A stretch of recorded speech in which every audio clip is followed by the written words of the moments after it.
Hapon pala sa inyo master, tignan natin mga master yung in-install ko dito sa pan natin na water tank na pressure tank. Ayan. So dinirect ko na dito sa pan natin, sa deep well natin. So tignan natin kung ano po yung nagamit ko dito na mga fittings. Ayan. So tignan natin mga master. Ayan o. So naiset ko na to mga master. Ayan. Naglagay pala ako ng ball valve dito. Tapos tong para mabaklas natin kung magka-aberya yung mga makina natin. Ayan. So naglagay din ako ng dito, check valve. Ayan. Tapos dito naglagay din ako ng check valve, tapos ball valve. Ayan.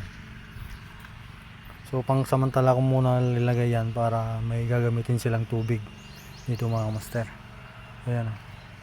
So sinet ko pala dito sa 40 PSI. Kapag mag-on to dito sa 20 PSI. Kapag mag-off 40 PSI mga master. So nag-automatic na yan. Yan mga master. Oh. Lagyan yung kan pala natin, pressure tank natin, 82 gallons. Ayan. So bukas siguro linya na natin, i-connect na natin sa bahay, sa building itong kan natin, pipe natin. Ganyan muna yung ginawa ko para okay na pala to. Hindi na lakas ng pressure nya. So tignan natin kung kanyan. Tignan natin mga master kung sa 20 PSI ay mag-on. So tignan natin. Hintayin natin mga master. Ano?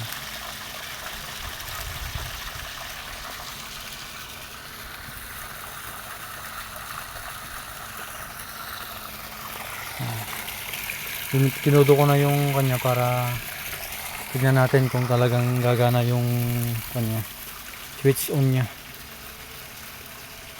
kung saan siya mag-on na sa 20 PSI ba.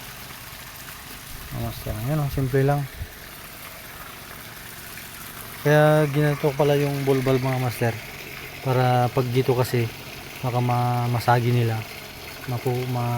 mababali. Kaya dito ko linagay para mas maganda rin, safe.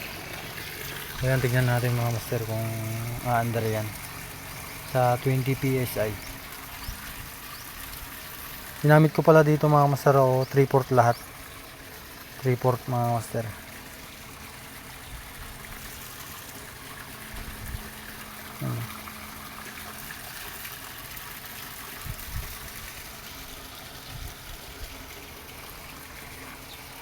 Ito nga pala, 1/3/4 mga master.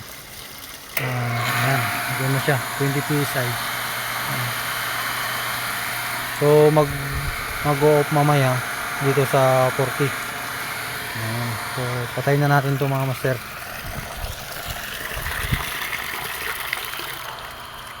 So yun nga, sa dati sinasabi ko mga master, maganda yung PPR, kaso lang mahal.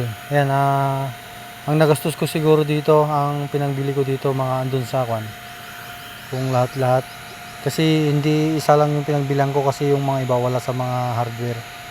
Sa Wilking ko pa binili yung mga iba dyan.